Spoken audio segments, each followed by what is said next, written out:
savez, je ne sais pas si, je pense que peut-être que le frère Eric avec quelques-uns, vous avez peut-être déjà vu, mais avant les prédicateurs, peut-être de quelques années en arrière, souvent quand ils parlaient de Dieu, de celui que tout le monde appelle Dieu, souvent ils avaient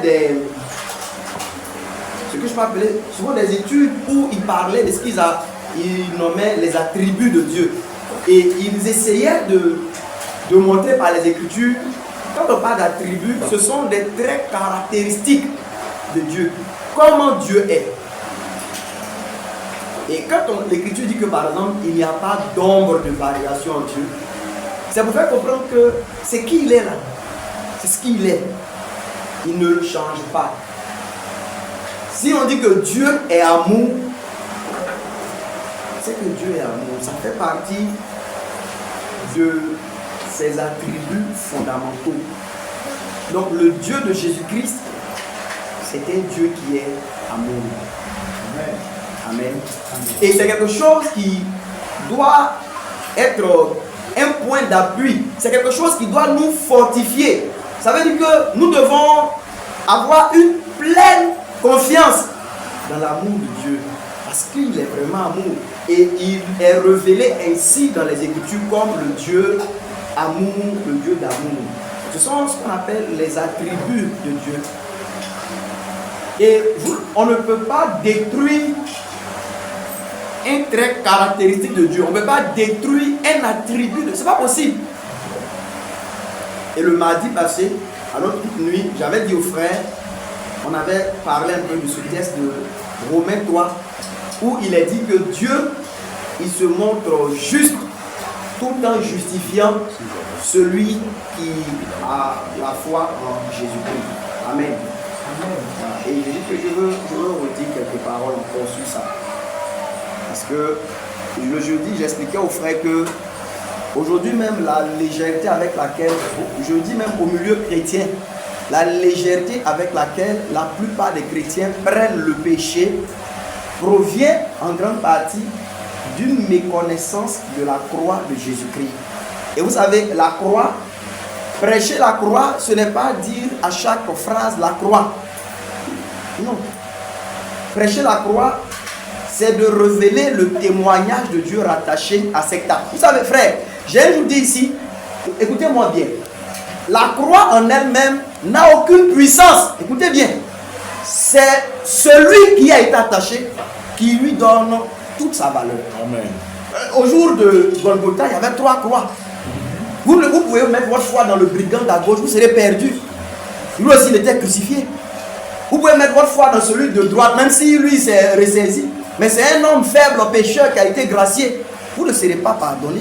Donc quand on dit la croix, ce n'est pas le bois en lui-même qui a une vertu. Non. Parce que si vous lisez dans le livre de Jésus, un fils de Navé, que nous on appelle Josué, fils de Noun, c'est comme ça qu'on l'appelle dans la version des 70. Jésus, fils de Navé. Dans ce livre-là, vous savez, je crois le roi de Haï, il a été crucifié par Jésus. C'est Jésus même qui a ordonné qu'on le crucifie. Ça veut dire Josué. Et quand il a été crucifié, on dit au soir, Jésus a ordonné qu'on le descende de la croix. On l'a mis dans une caverne, on a mis des pierres. Et le texte dit, ces pierres sont demeurées. C'est pas qu'il m'aide. Intact. Jusqu'à ce jour. Jusqu'à ce jour. Amen. Vous savez pourquoi c'est écrit ici? C'est pour montrer que lui n'a pas vécu la mort. Il n'est pas ressuscité. Mais quand Jésus, fils de Dieu, notre Seigneur, a été mis en croix et qu'on l'a descendu vers le soir, qu'on l'a mis dans une tombe et qu'on a mis une pierre pour sceller l'entrée avec des gardes, au 3e jour, cette tombe a été vaincue et Jésus, notre Seigneur, est sorti victorieux. Amen. La croix en elle-même, je le répète frère, elle n'a pas de vertu, ce n'est pas un bois magique. C'est à cause de qui a été attaché à la croix là, que nous pouvons parler de la croix. Donc je dis prêcher la croix, ce n'est pas dire à chaque moment la croix. Non, c'est de révéler le témoignage de Dieu rattaché à ce bois. Et je dis que la légèreté même avec laquelle les chrétiens modernes vivent dans le péché Et le manque, je dis comme ça, de profondeur dans la sainteté de vie provient d'une méconnaissance de la croix de Christ. Mais qui parle de méconnaissance de la croix de Christ veut parler d'un témoignage de Dieu rattaché à cette croix qui n'est pas pleinement perçu, en tout cas dans ses grandes parties. Et pour aller déjà un peu plus en avant, je veux dire que à la croix, il faut toujours voir l'amour et la colère de Dieu, les deux ensemble. Il faut cela toujours. C'est un peu de ça que j'avais parlé aux frères le mardi nuit. L'amour de Dieu et la colère de Dieu. Et je disais un peu aux frères pour faire comprendre quelque chose, c'est que avant que cette croix de Christ ne soit dressée, on n'avait jamais vu, je dis comme ça, l'amour de Dieu dans sa pleine manifestation. Oui, Dieu, il n'avait jamais changé, il est amour depuis le commencement. Mais l'on n'avait jamais vu l'amour de Dieu si pleinement déployé. Vous savez, quelqu'un disait que sous le régime de la loi, même les meilleurs ont échoué. Mais sous le régime de la grâce, les pires, ils réussissent. C'est sous le régime de la grâce qu'on voit, au travers de la croix de Jésus, toute la plénitude de l'amour de Dieu qui est déployée. Ça veut dire que dans cette croix, on se rend compte qu'il n'y a pas péché ni pécheur si désespéré, si grave, si, je veux dire que, intraitable, qui ne puisse venir à Dieu par Jésus-Christ. Et Paul dit cette parole est certaine, elle est digne d'être reçue, que Jésus-Christ est venu dans ce monde pour sauver les pécheurs dont je suis le premier. Alléluia. Et dit en lui, Jésus-Christ a montré toute sa longanimité, toute sa miséricorde, toute sa patience en un meurtrier, violent, blasphémateur qui est gracié, pardonné, sauvé, justifié, qui devient de surcroît apôtre et même qui travaille par la grâce de Dieu plus que ceux qui ont marché avec Christ dans la chair. C'est un déploiement merveilleux, magnifique de la puissance, de la grâce de Dieu, de l'amour de Dieu en Jésus-Christ. Amen. Amen. Mais aussi, voilà, l'autre aspect qui est, je dis bien des fois, passé sous silence et qui est malheureux, c'est qu'avant la croix de Christ également, l'on n'avait jamais vu la colère de Dieu pleinement manifestée. Jamais. C'est dans sa croix aussi que l'on voit toute l'horreur, non seulement du péché, mais la grande colère du Dieu de justice contre toute forme quelconque de péché. Et le jour où ce Dieu-là, il se révèle à Moïse, il proclame ses attributs. Ce n'est pas quelqu'un qui le dit. On dit Dieu descend et puis il commence à parler devant Moïse. L'Éternel, l'Éternel, le Dieu grand, riche en bonté, plein de miséricorde, qui ne tient pas le coupable pour innocent. Ça fait cette description-là, ou cette expression de ce qu'il ne tient pas le coupable innocent. Je veux que frères et sœurs, nous puissions bien retenir que ça fait partie des attributs fondamentaux de Dieu. Et j'expliquais le mardi que je veux que vous puissiez bien écouter. Ne vous y trompez pas. Il n'y a jamais, même une pensée mauvaise, je dis une pensée que vous avez acceptée dans votre cœur, qui est mauvaise. Si cette pensée-là est acceptée par vous, elle appelle obligatoirement la colère de Dieu, cette pensée. Et vous n'avez d'autre issue de secours que de vous accrocher de tout votre cœur à Jésus-Christ qui est la victime donc de propitiation, de réparation. Mais je veux dire, celui qui a déjà supporté toute la grande colère de Dieu, de telle sorte que par votre union obéissante à lui, vous puissiez être détourné de cette colère qui doit normalement s'abattre sur vous pour la petite pensée mauvaise que vous avez acceptée dans votre cœur.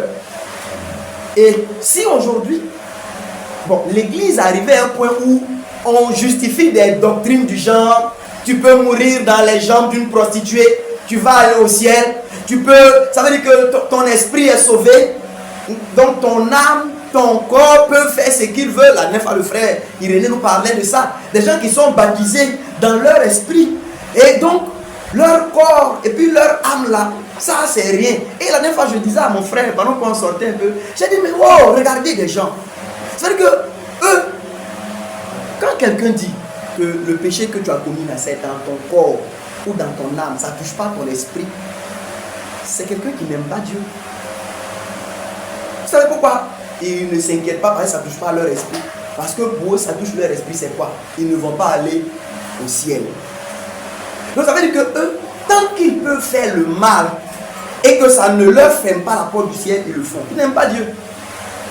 Entendez-vous ce que je dis là? De telles personnes n'aiment pas Dieu. C'est comme quelqu'un qui dit que tant qu'il peut tromper sa femme et qu'elle ne peut pas l'attraper, il la trompe. Est-ce que c'est quelqu'un qui aime sa femme, ça? Et Dieu qui nous a donné son fils, pour nous, ça veut dire que tant qu'on peut pécher, mais que ça ne nous ferme pas la porte du ciel, allons-y. Et ça, vous n'aimez pas Dieu. Mais je voulais dire simplement qu'on est parvenu à ces genres de doctrines-là à cause d'un faux témoignage en rapport avec la croix de Christ. Parce que dans la croix, des fois on a vu juste l'amour, mais on n'a jamais vu la colère. Et s'il n'y a pas de colère, Dieu ne peut pas être juste en justifiant celui qui a mis sa foi en Jésus-Christ. Parce qu'on a lu Proverbe, je crois le chapitre 17, le verset 15, qui disait que celui qui justifie le méchant et celui qui condamne le juste sont en abomination à l'Éternel. Donc justifier le méchant, c'est quelque chose de mauvais. Et Dieu lui-même ne peut pas venir enfreindre cette règle. C'est pourquoi nous avons le mardi passé, on a parlé de cette expression aux apparences contradictoires de Ésaïe le prophète, qui dit que le châtiment qui nous donne la paix. On a dit que c'est une expression contradictoire. Châtiment qui nous donne la paix. Mais on a expliqué de manière simple que ça veut dire pour avoir la paix avec Dieu, comme Romains, je crois chapitre 5, dit que maintenant nous avons la paix avec Dieu par notre Seigneur Jésus-Christ. Pour avoir la paix avec Dieu, il faut qu'on soit châtié. Mais qu'est-ce qui fait ça? Parce que l'Éternel est un Dieu qui ne tient pas le coupable ou innocent. Et comme nous avons été coupables par nos péchés, avant que nous ayons la paix, ça veut dire la communion, une relation sans conflit avec le Dieu. Mais ce Dieu-là, l'un de ses attributs fondamentaux, c'est qu'il ne peut jamais, oh frère, il ne peut jamais, ça veut dire que voir le péché et puis faire comme il voit pas, c'est pas possible.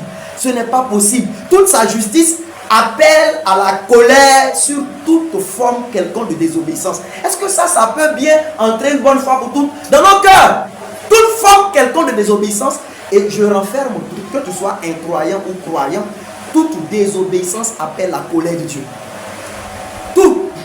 Parce que Dieu est un Dieu qui ne tient pas le coupable et l'innocent. C'est pour cela que nous pouvons être innocentés dans la seule mesure où nous nous approchons de toute notre force à Christ qui lui a subi déjà toute la colère que la justice de Dieu exige par rapport aux transgressions. Amen. Amen. Et je disais que vous voyez, le Jésus qu'on menace d'abandonner quand le travail tarde là, c'est un Jésus qui nous a été présenté comme un cache-nez.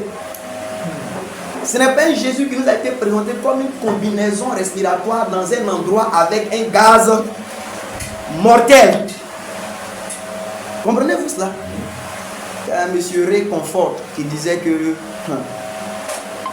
si vous êtes dans un avion et qu'on vous donne, je ne sais pas si c'est voilà, soit un parachute ou bien un truc comme ça, voilà,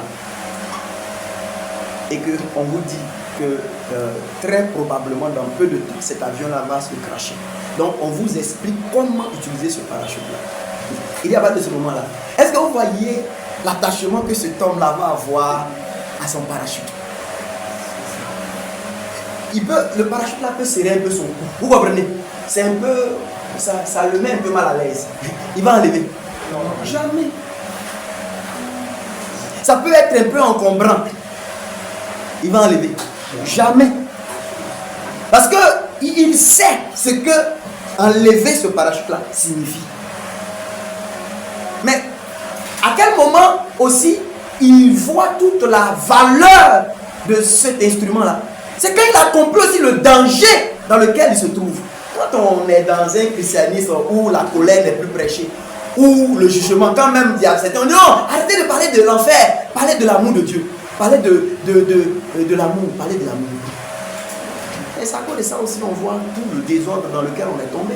Parce que Jésus n'est plus un parachute que nous avons dans un avion qui va bientôt s'écraser. Il n'est plus devenu, je veux dire que notre tout, il n'est plus devenu notre seule issue de secours. Il n'est plus devenu notre seul espoir.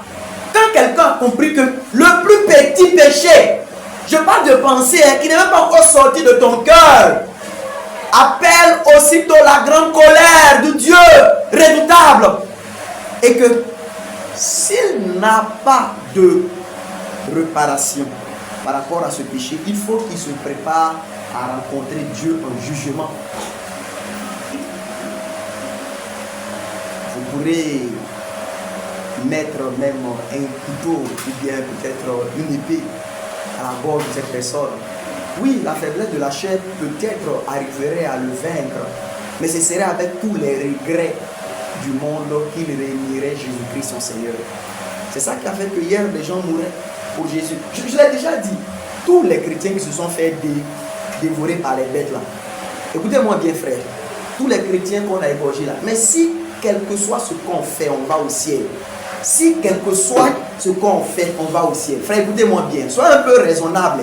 Si quel que soit ce que tu fais, quelle que soit la vie que tu mènes, quel que soit ce que tu fais, dès qu'une fois tu es sauvé, tu es irrémédiablement sauvé. Pourquoi il ne reniait pas Jésus? Vu que c'était la seule condition pour avoir la liberté. En fait, en ces jours-là, ces gens ils croyaient la parole simple de Jésus qui a dit que si quelqu'un le renie, là, il le renie. Aujourd'hui, on ne croit plus ces paroles.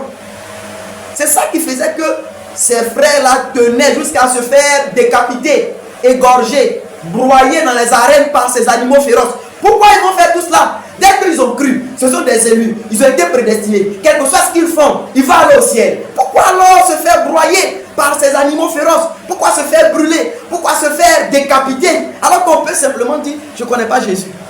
Mais dans tous les cas où je suis là, quel que soit ce qu'il a dit là, je vais aller au ciel. Est-ce que c'est raisonnable ça? C'est quand les gens ont arrêté d'être persécutés qu'on a fabriqué ces genres de doctrines. Au jour où on égorgeait les chrétiens, ils ne croyaient pas ces doctrines-là. Vous savez, c'est la paix qui nous a donné de croire ces gens d'hérésie.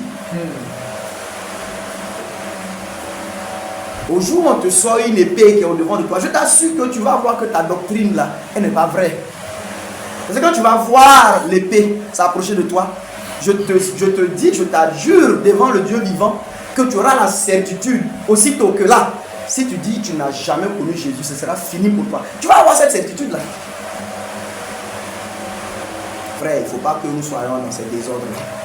Je veux que nous sachions que notre Seigneur Jésus-Christ, de la part de Dieu le Père, a payé un prix qui est inestimable pour notre salut. Et pour cela, nous devons nous attacher à lui d'un cœur entier avec reconnaissance et marcher dans un chemin de sanctification, par reconnaissance même de ce que ce Seigneur-là a subi pour nous. Alléluia. Lisons, comme je vous avais annoncé déjà, le texte de Naoum, chapitre 1. Naoum, chapitre 1. Naoum, chapitre 1. Oracle de sur Ninive. Livre de la prophétie de Naoum. Oui. D'Elkosh. L'Éternel est un Dieu jaloux. Écoutez bien. Il se venge. Continue, frère. L'Éternel se venge. Il est plein de fureur. Oui. L'Éternel se venge de ses adversaires. Il garde montude à ses ennemis. Je veux que vous sachiez une chose, que Naoum, il a une vision sur Ninive.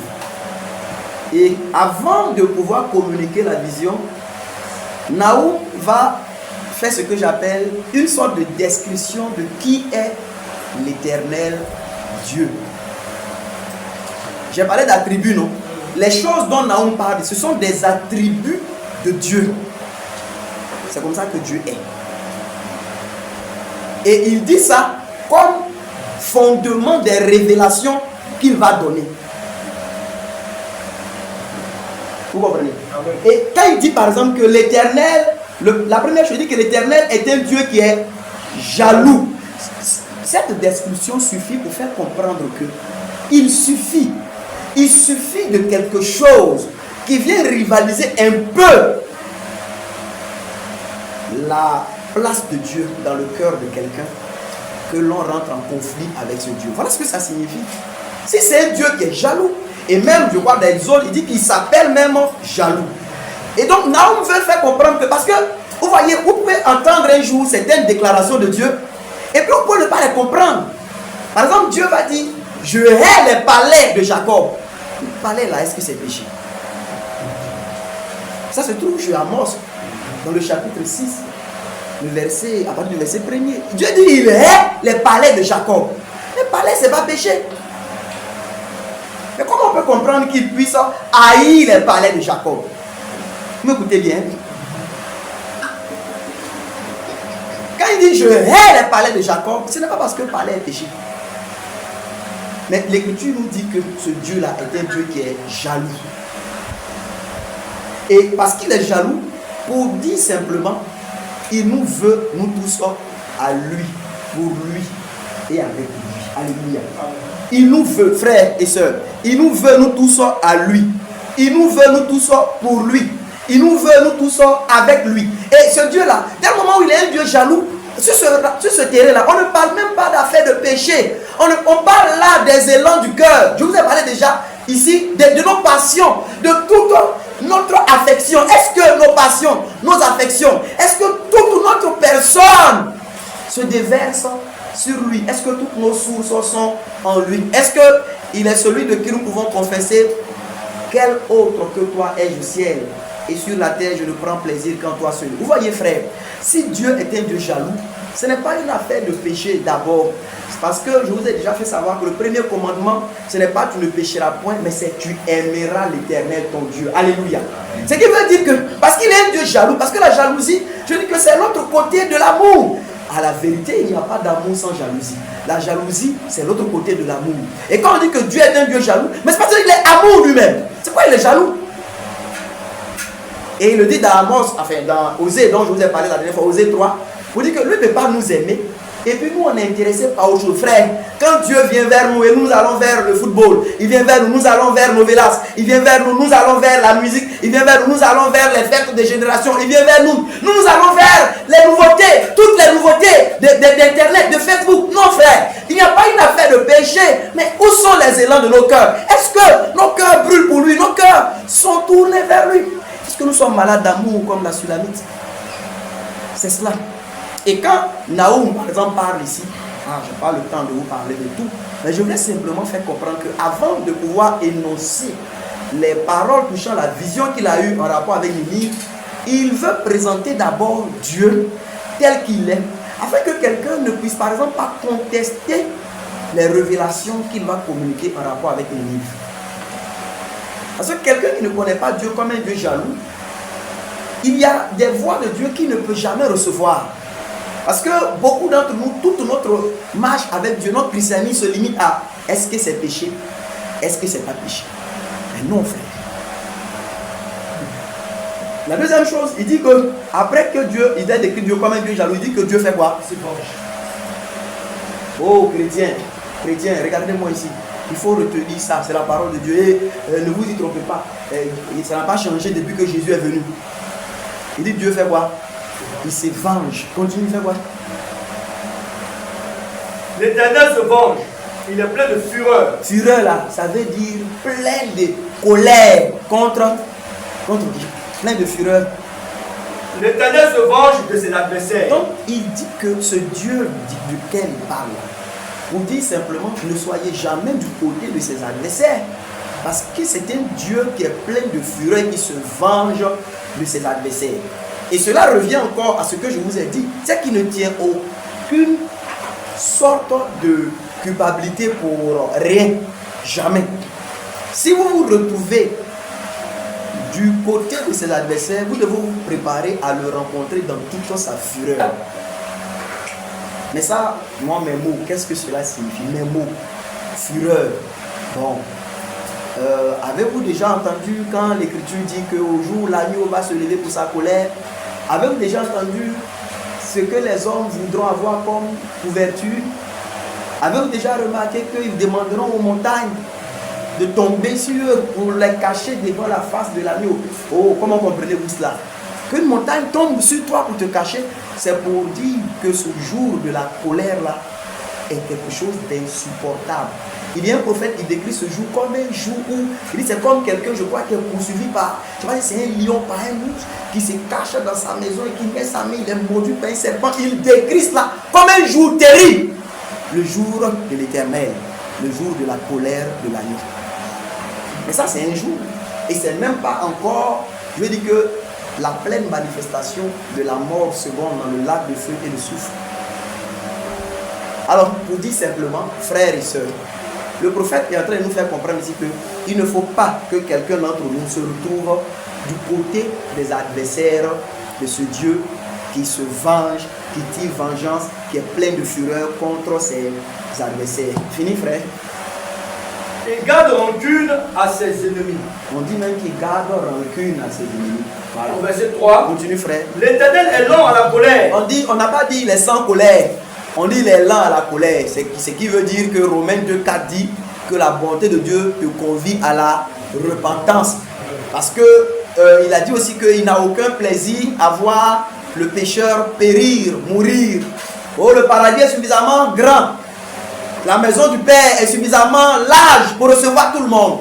Donc Dieu n'a aucun plaisir à voir une créature qu'il a aimée, qu'il a façonnée, qu'il a envoyée dans ce monde-là, se perdre dans ce lieu suffocant. Ce lieu suffocant. Ce lieu où l'on suffoque. On ne peut pas bien respirer. Ce lieu nauséabond. Ce lieu où, vous voyez, Jésus, quand il a comparé le châtiment éternel à ce qu'il a appelé la géhenne, ou la géhenne là, les Juifs, ils savaient ce que c'était. C'était une poubelle qui se trouvait à Jérusalem. Un dépotoir. Écoutez-moi bien. Vous lisez dans les prophètes, dans les livres des rois, on parle de la vallée des fils de Hinnom. C'était un endroit de sacrifice humain qui s'est transformé finalement en dépotoir. C'est comme quand nos époux, voilà, Eco et Burni, ou je crois, nos sociétés de ramassage d'ordures, l'endroit où ils vont tout déposer. Et puis, l'on brûle ces ordures. Il y a toujours de la fumée, il y a toujours du feu dans ces endroits, avec toutes les odeurs et toutes les ordures que vous pouvez imaginer. C'est ce que, en fait, ce qu'on appelle Gehenna, en grec, c'est le guet des fils d'Hinnom. C'est ça que le texte appelle, voilà, dans les prophètes, dans les livres de la loi, on appelle donc la vallée. Gehenna, c'est vallée, la vallée des fils d'Hinnom. C'est ça qu'ils ont prononcé pour appeler Gehenna, qui est devenu Géhenne ou Géhenne. Et Jésus, il compare le lieu là où les âmes non lavées, non purifiées, non sanctifiées et non trouvées en état de salut. Le lieu où ces âmes vont tomber là, Jésus compare ça à ce dépotoir de Jérusalem. Ce lieu suffocant où c'est tellement, vous voyez quand on passe à côté des gens qui ramassent, même, on ne peut même pas respirer. Mais vous pouvez imaginer là où viennent se rencontrer toutes les ordures d'Abidjan. Je parle d'Abidjan. Toutes les ordures de Jérusalem. Je parle de Jérusalem, je veux dire toutes les ordures de la création. Et vous voyez, cet endroit où toutes ces ordures, tous ces rebelles, à commencer par le premier, le Satan, tous ces anges. Frère, croyez la Bible, hein? Croyez la parole de Dieu. Ceux dont on a parlé dans Genèse 6, ces fils de Dieu, qui se sont unis aux filles des hommes, les géants qui ont été, toutes ces personnes-là, tout ce groupe-là, je vous dis devant Dieu qu'ils sont tous actuellement dans ce lieu de souffrance. Et si l'un d'entre nous ici meurt, non pas en l'état de salut, ce sera ces gens-là qui vont devenir accompagnés. Mais c'était un dépotoir. C'est un endroit ordurier. Et vous pouvez imaginer quelle odeur il fait là-bas. Jésus dit qu'il y a des vers là-bas. Vous avez déjà remarqué dans les dépotoirs, tous ces asticots qui sont là perpétuellement, Jésus dit que leur vers là-bas là, ne meurt point. et le feu dans ces dépotoirs-là. Il y a toujours du feu. C'est dans cet endroit-là. Ce sera là le salaire du pécheur qui aura rejeté le salut gratuit que Dieu lui donne en Jésus-Christ. C'est un endroit suffocant. Un endroit où on a soif, on a soif. On ne peut même pas avoir une goutte d'eau.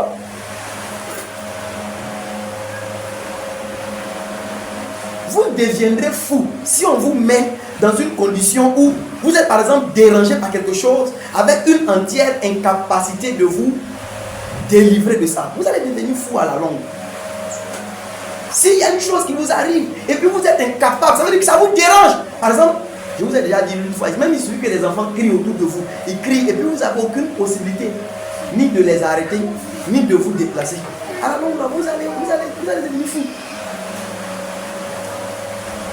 L'enfer est un endroit de blasphème. C'est un endroit où l'on maudit Dieu. Là-bas, on maudit Dieu.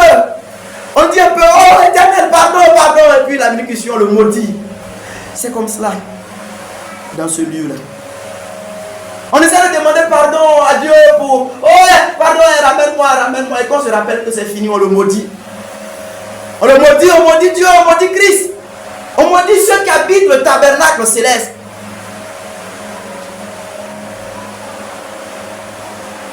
Mais pourquoi ne pas avoir la société d'Enoch, la société de Noé, alléluia, la société d'Abraham, la société des prophètes, d'Isaïe, de Michée, de Naoum dont nous parlons, que dis-je, la société de Jésus-Christ, notre Seigneur, de ses saints apôtres et prophètes, de ses bien-aimés frères et sœurs qui ont marché fidèlement avec Dieu. Mais cela, c'est quelque chose que Dieu met au devant de tout le monde par la foi obéissante en Jésus-Christ, notre Seigneur.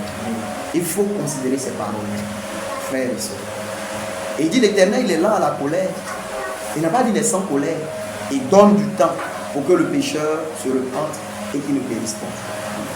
Mais il n'est pas sans colère. Il continue dans ton texte, frère, tu peux poursuivre. L'Éternel est lent à la colère. Oui. Il est grand par sa force. Il est grand par sa force. Il ne laisse pas impuni. L'Éternel marche. Non, il ne laisse. Tu as fini ça? Il ne laisse pas impuni. D'accord. Et dans Darby, on dit il ne tiendra nullement le coupable ou innocent. Je veux que nous puissions retenir que ça fait partie des attributs fondamentaux de Dieu. Après, il est déjà 20h33, je ne pourrais pas aller au bout de tout ça. Mais je veux que nous puissions retenir ça. Que Dieu, le Dieu que nous chantons tous les jours là, c'est de sa part, par le Saint-Esprit, que Ésaïe a, je vais dire comme ça, trouvé cette expression qui est contradictoire chez les hommes. Le châtiment qui nous donne la paix. Mais vous voyez, il dit le châtiment qui nous donne la paix est tombé sur lui. Alléluia. Il y a eu un détournement, mais il n'y a pas eu annulation du châtiment. Comprenez-vous cela? Ça veut dire que Dieu n'a pas annulé le châtiment, mais il a détourné. Alléluia. Amen. Dans le livre de Job, on décrit un homme qui est en train d'aller à la mort. On dit son âme s'approche d'un messager de la mort, de la force qui est sans fin. Et quelque temps après, l'Esprit de Dieu dit, délivre-le, qu'il n'aille pas à la mort. Pourquoi? Car j'ai trouvé une rançon. Voilà, c'est la rançon qui fait que nous pouvons avoir la paix sans subir nous-mêmes le châtiment. Il ne tient pas le coupable pour innocent. Ça fait partie de ce que Dieu est. C'est comme ça que Dieu est, frère. Retenons cela. Partons avec le fait que tout, et je parle de vous qui êtes là, toutes les fois où vous imaginerez, même, je vais dire que toutes les fois où vous donnerez votre main à la paresse, à la paresse, entendez-vous cela? À la paresse, sachez que cette paresse-là, si vous ne continuez pas dans la foi obéissante à Christ, vous devrez un jour répondre devant la colère de Dieu pour cette paresse.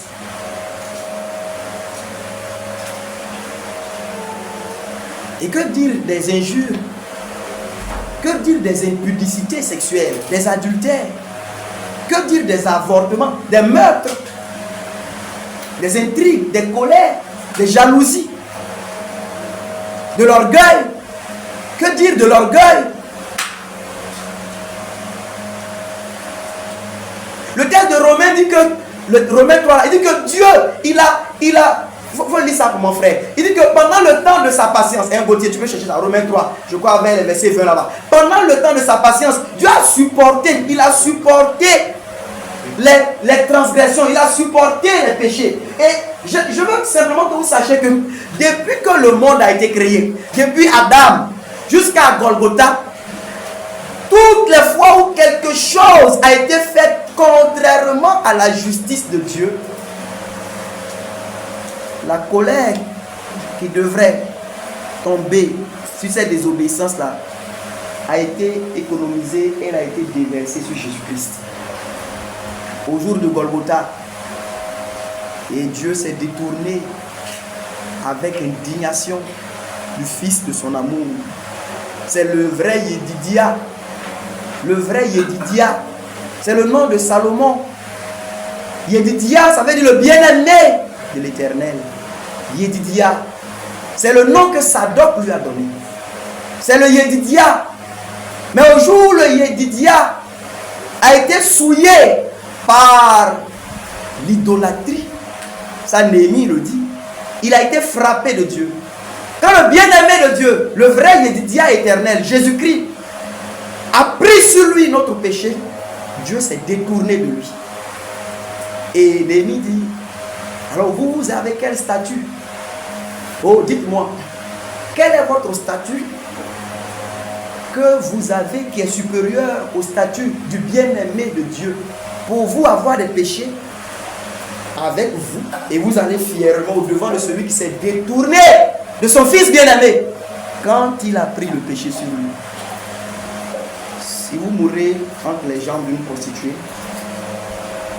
vous irez simplement en enfer. Aussi simple que ça, avec toute votre prédestination, votre élection et votre salut irrévocable. Vous tomberez en enfer. Aussi simple que ça. Tu veux lire le texte là, de Romains 3. Et dans Naoum là, j'ai fini. Si un autre jour je peux vous expliquer. Mais je voulais déjà vous faire comprendre que le prophète là, et vous le lisez, s'il commence à décrire Dieu de cette façon là, et même vers la fin, il décrit sa colère, celui devant qui les montagnes se fondent comme la cire. Vous devez comprendre que toi, homme faible là, il ne faut pas être du côté de ses ennemis. Montagnes qui se font comme ça devant ce grand Dieu. Oh, il ne faut pas être du côté de ses adversaires. Mais il décrit ça pour faire comprendre que c'est comme ça qu'il est. Et c'est pour ça qu'il va donner maintenant des révélations de son jugement, de son châtiment qu'il va envoyer sur Ninive, la grande ville.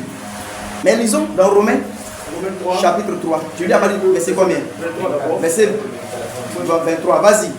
Car tous ont péché, et sont privés de la gloire de Dieu. C'est qui veut dire donc que devant le Dieu qui ne tient pas le coupable pour innocent, sa colère doit tomber donc sur tout le monde, sans exception. On est d'accord, non? La suite dit quoi? Et ils sont gratuitement justifiés. On est gratuitement justifié par sa grâce, par la grâce de par Dieu. le moyen de la rédemption. Qu'est-ce que la grâce, frère? C'est une porte de sortie, c'est une issue de secours. Un Jéricho, c'est une ville de Jéricho sur laquelle le jugement est tombé parce que ce sont des rebelles, des pécheurs. Par la loi, c'est fini. Jéricho est jugé. Mais où se trouve la grâce? Regardez, Jésus, fils de Navé, c'est ça non, Josué, fils de Noun.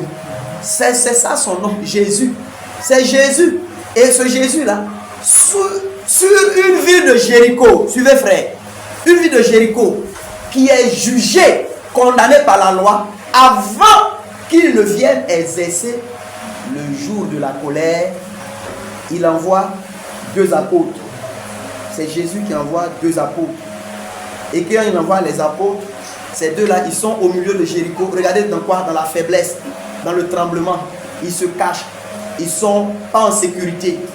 Au milieu d'une Jéricho qui est orgueilleuse, fière d'elle. Paul disait aux Corinthiens, moi-même j'étais au milieu de vous, dans la faiblesse, dans le tremblement. Aujourd'hui, comment sont les prédicateurs?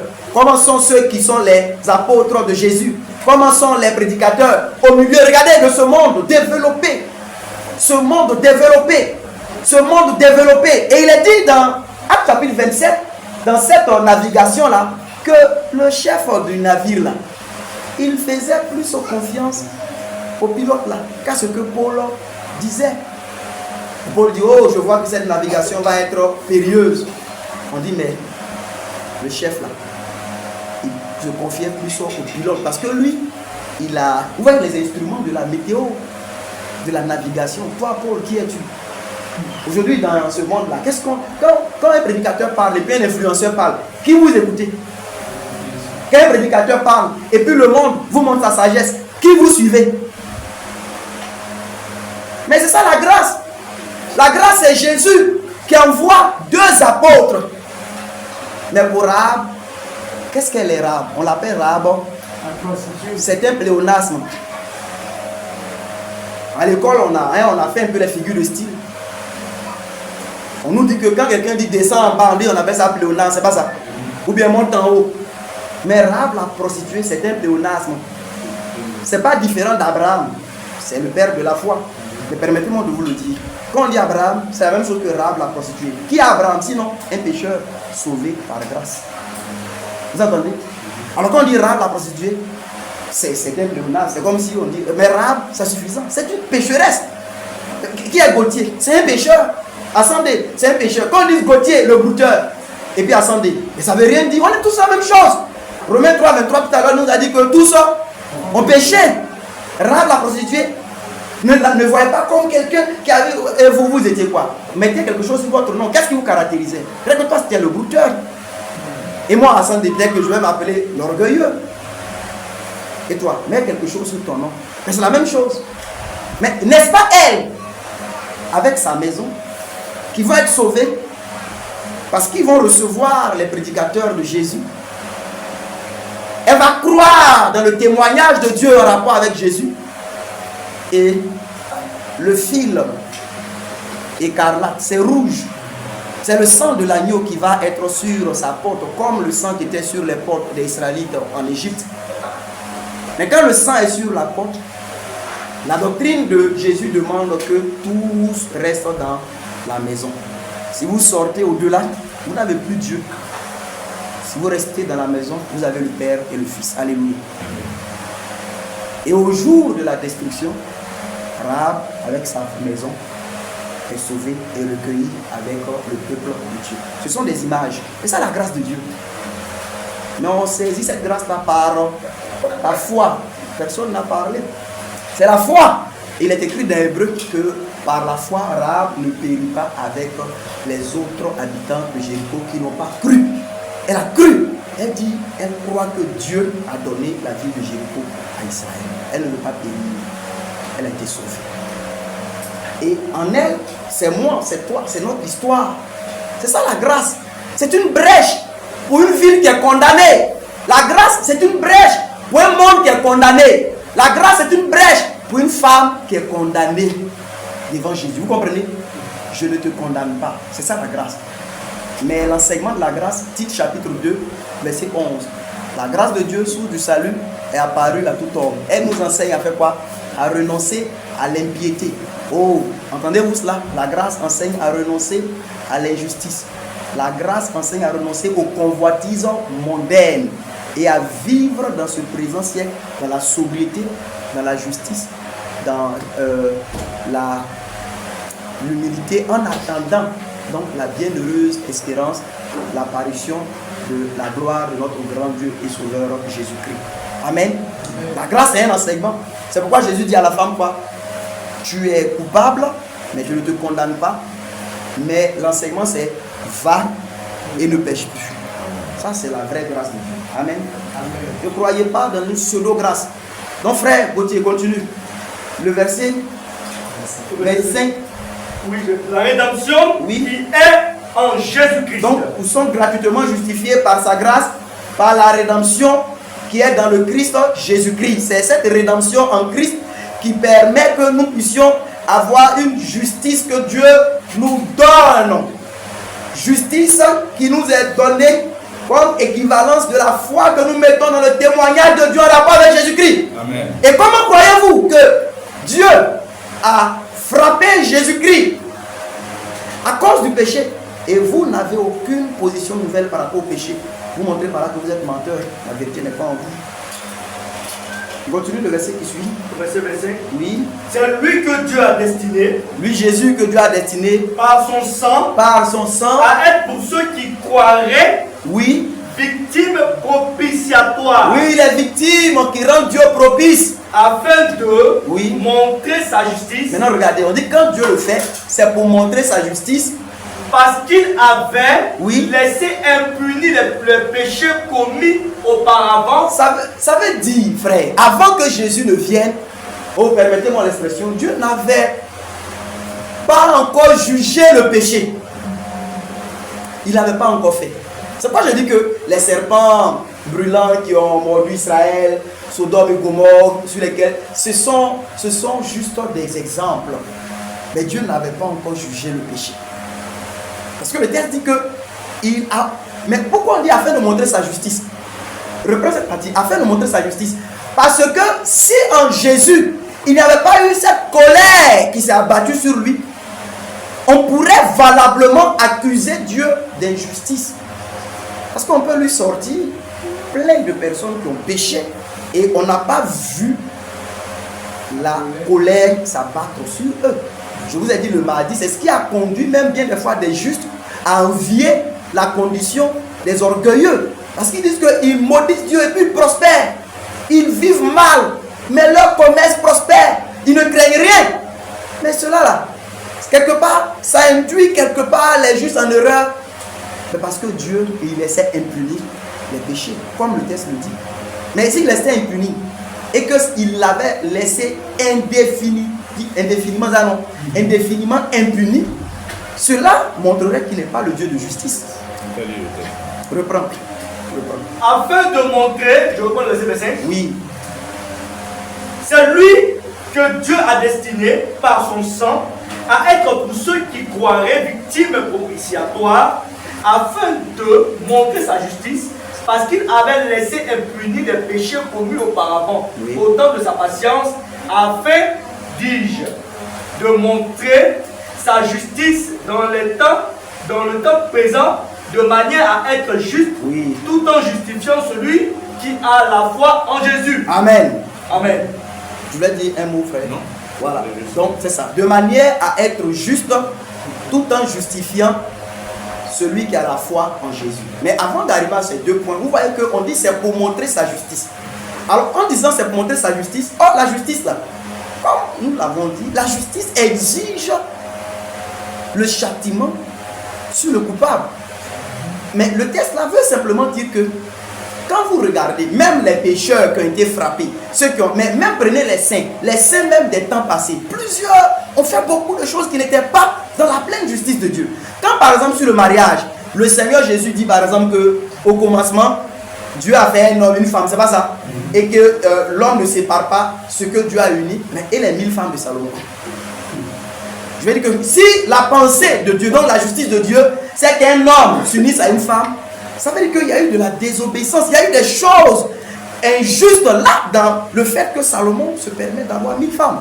Même si dans les, je veux dire, spirituellement, ça peut exprimer d'autres choses, mais concrètement, il y a eu là de l'injustice. Parce que la justice, je vous ai dit que c'est la manière de Dieu.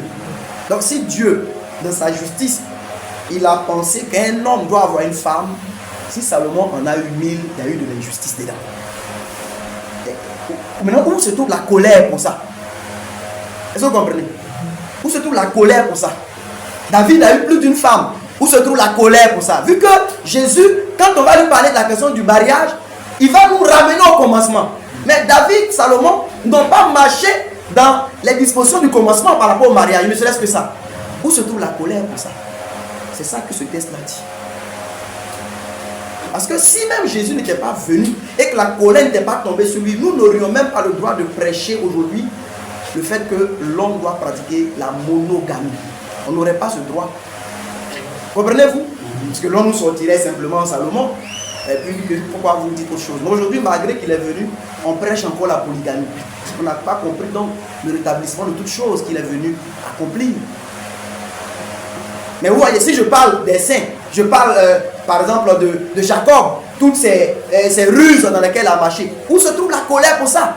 Mais si je parle des saints et les impies maintenant, et Nabucodonosor, et les pharaons qui se sont fait adorer en Égypte par les pauvres créatures de Dieu, qui les ont dominés, opprimés.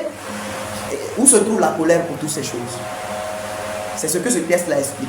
Alors, quand on n'a pas compris, vous voyez, quand on n'a pas compris cet aspect aussi de la croix, vous allez voir que nous-mêmes, notre appréhension du péché là, est quelque chose de léger. On est léger. Parce qu'on pense que, en fait, on peut murmurer comme Israël le faisait si souvent. On peut se rebeller comme on le voit si souvent. On peut être paresseux. Voilà, on peut être adultère. On peut même chercher un texte.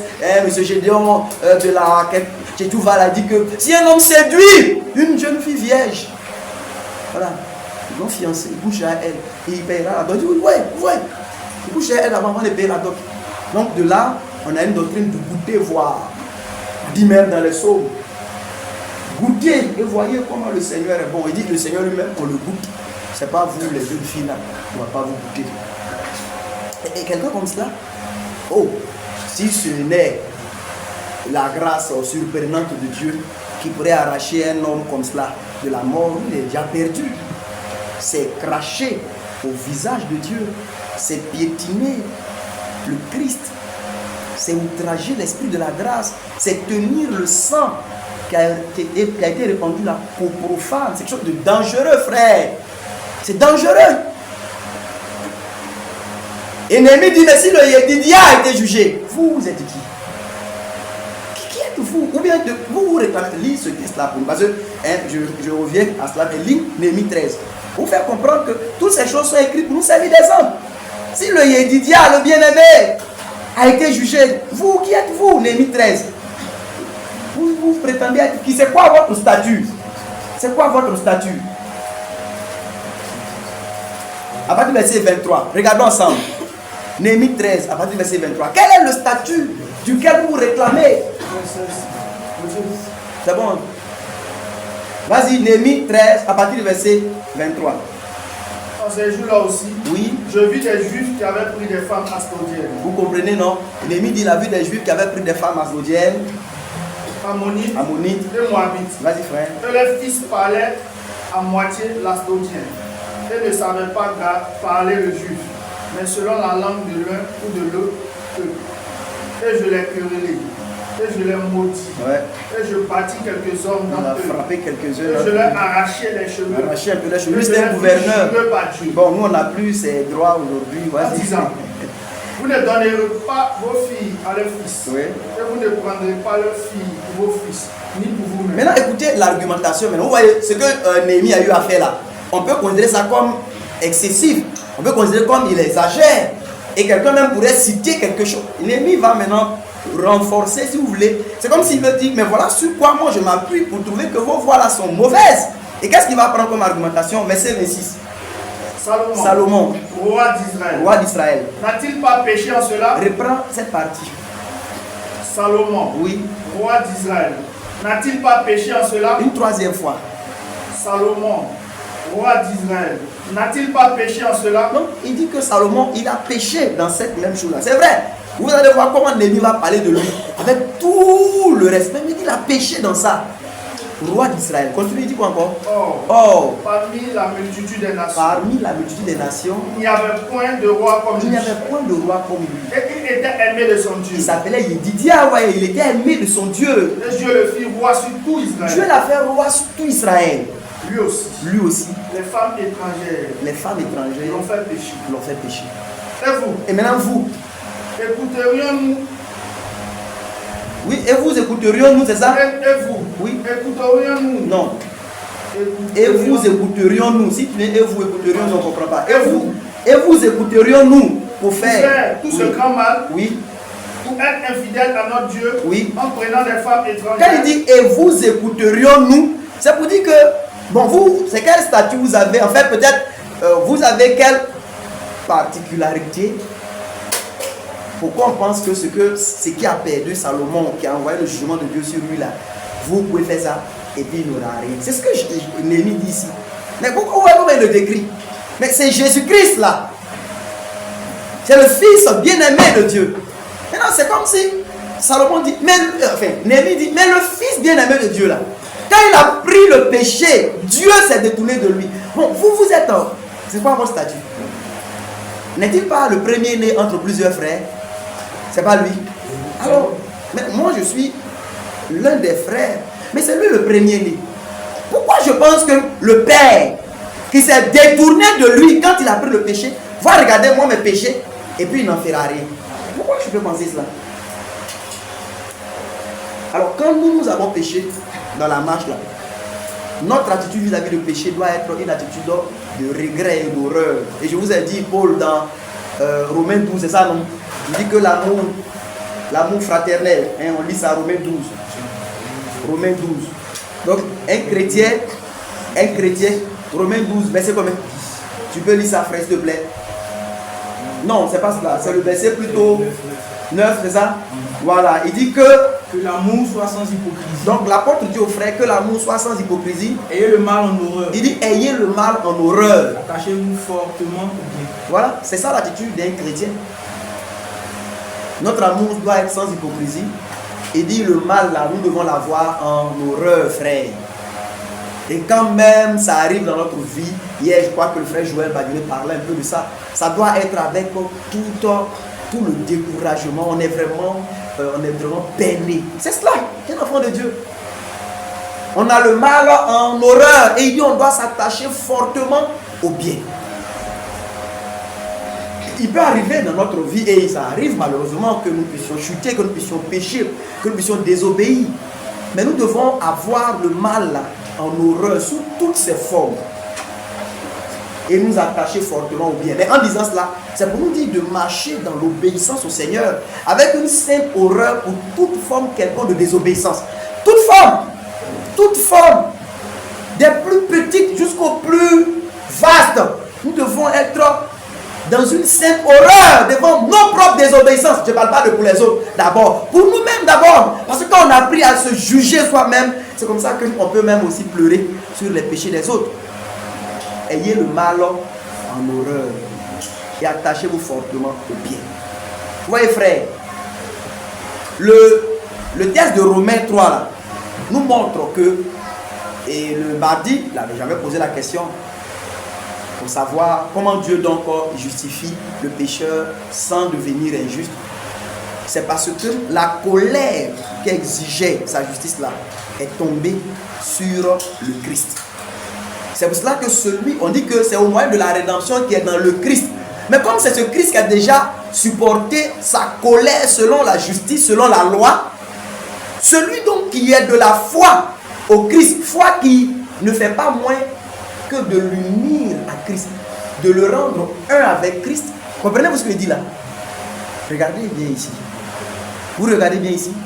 Comme la foi te rend un avec Christ, vous voyez, alors tu ne peux plus subir la colère, vu que celui avec qui tu es uni a déjà subi cette colère.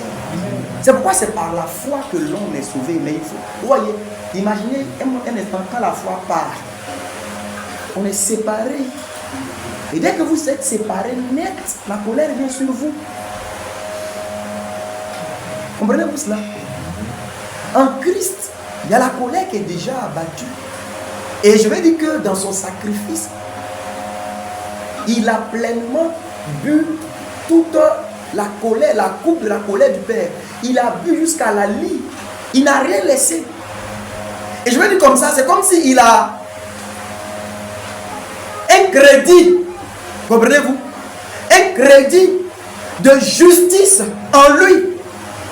Parce qu'il a supporté toute la colère. Alors, quand quelqu'un s'unit à lui, la foi te rend gautier un avec Christ. Est-ce que la colère peut venir une deuxième fois sur lui?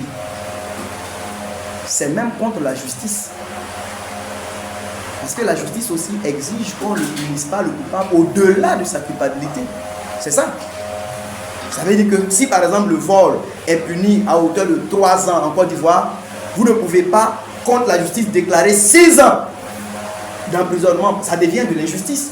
Le Christ, ayant déjà supporté la colère de Dieu, il ne peut plus supporter cette colère. C'est pourquoi vous tous qui vous êtes unis à lui, mais par la foi, mais une foi, j'insiste, obéissante. Je n'ai pas dit parfaite, mais obéissante. Ça veut dire, je n'ai pas dit qu'il ne doit pas avoir de faiblesse, de défaut, peut-être que de difficultés dans votre foi, mais elle doit être une foi qui est toujours obéissante, toujours obéissante, toujours obéissante. Et aussi longtemps que vous êtes unis à ce Christ, aussi vrai que Dieu est vivant et qu'il est saint et qu'il est juste, sa colère ne peut plus jamais vous toucher. Amen.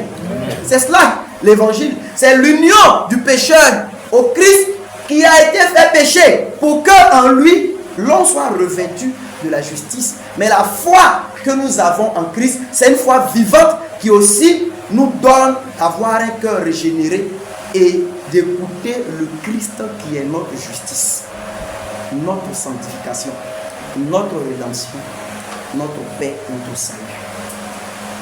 Et aussi longtemps que vous continuez à croire dans ce Christ, en vous soumettant à lui, frère, qu'il y ait un tonnerre qui semble déchirer le ciel d'Abidjan, ne craignez rien. Et au jour où il apparaîtra au ciel, il ne vous oubliera pas. Alléluia. Amen. Il vous prendra aussi vrai. Il est vivant. Mais parce que vous avez été rachetés. Et les envoyés de Jésus, fils de Navé, ont dit à Rahab, avec tous ceux qui sont dans sa maison, si quelqu'un est dans cette maison et qu'il est frappé, on doit nous redemander son sang. Tant que vous êtes dans cette maison, aucun mal ne vous arrive. C'est certain. Alléluia. Amen. Aussi longtemps que nous sommes dans la foi au sang de Jésus, obéissant à sa doctrine, restant dans les limites de la maison, jamais nous ne pourrons nous perdre. Jamais nous ne pourrons nous perdre. Jamais nous ne pourrons nous perdre. Mais ils ont dit, mais si quelqu'un sort d'ici, on n'est plus responsable de son sang. Si vous vous détournez de Christ, si vous reniez la foi obéissante en lui, si vous commencez à avoir une foi qui n'obéit plus à ses enseignements de sainteté, ses enseignements d'humilité, ses enseignements de ferveur, de zèle pour Dieu, il n'est plus responsable de votre âme. C'est pourquoi on dit qu'il est l'auteur d'un salut éternel pour tous ceux qui lui obéissent. Frère, de temps en temps, il faut qu'on revienne sur ces fondamentaux de l'évangile. Oui, pour que nous puissions nous-mêmes avoir nos cœurs bien redressés. Parce que souvent, nous-mêmes, on est souvent dans un certain flou qui ressemble juste à arranger 2-3 choses. Et puis, même nos cœurs ne sont pas bien affermis. On n'a ni repos. Parce que c'est quand on comprend ces choses, c'est qu'on a du repos dans la foi. Mais en même temps, on a de la crainte. Et on achève, comme l'apôtre le dit, notre sanctification de la crainte de Dieu. On ne marche pas avec ces évangiles superficiels que l'on essaie de nous vendre de nos jours là. Je vais m'arrêter ici. Peut-être qu'un autre jour, j'en dirai quelques autres mots. Mais retenons que Dieu est un Dieu de justice. Il ne tient pas le coupable ou l'innocent. Et nous avons tous péché. Donc il y a un châtiment qui nous donne la paix. Mais ce châtiment-là a été détourné sur le Christ. Et quand il a été blessé, nous, unis à lui par la foi, nous avons été guéris. Et l'homme qui est uni à Christ, il ne peut plus jamais se perdre. C'est ça la vraie assurance du salut. C'est l'homme qui continue d'être uni à Christ, qui continue, je dis ça comme ça, parce que la foi elle est dynamique. Il continue de croire, elle continue de croire. Mais s'il se retire, mon âme ne prend plus plaisir en lui. C'est ce que Dieu a dit. Et je ne sais pas pourquoi ceux qui prêchent prétendument la justification par la foi, ils citent ce texte d'Habakkuk, mais dans Habakkuk, là, Dieu avait déjà annoncé ses voies. Il avait dit, mon juste vivra par la foi. Alléluia. Mais s'il se retire, mon âme ne prend plus plaisir en lui. C'est déjà là. Habakkuk m'avait déjà parlé de ça. Mais on prend juste Habakkuk, il dit, le juste vivra par la foi. Mais s'il se retire, et Paul, enfin, dans Hébreu, il dit, nous ne sommes pas de ceux qui se retirent pour se perdre, mais nous sommes de ceux qui ont la foi pour conserver leur âme. C'est pas simple. Dieu nous bénisse. Amen.